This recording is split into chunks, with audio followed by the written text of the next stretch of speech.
పైగా ఇప్పుడు పాప కిడ్నాప్ అయిందనే కొత్త డ్రామా ఒకటి. You are right mister Dev. కాకుంటే అది తప్పుడు కేసు కాదు. మా పాపని మీరే కిడ్నాప్ చేశారు.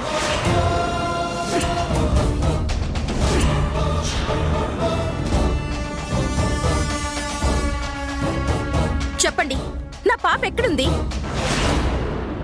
నిన్నే అడుగుతుంది, నా పాప ఎక్కడుంది? వదినా, పాపని మా ఆయన తీసుకురావడం ఏంటి? అదే నిజమని నువ్వు పోలీసుల్ని తీసుకురావడం ఏంటి? మీ ఆయనకి ఏం సంబంధం లేదు. ఈ కిడ్నాప్ మీ ఆయన చేయలేదు, అంతేనా? ముమ్మాటికి అంతే అనుకుంటూనే ఉన్నా. ఈ కేసులో కూడా నన్ను ఇరికించాలని మీ ఆయన ప్లాన్ చేశాడు. నువ్వు పోలీసులతో ఇంటికొచ్చావు.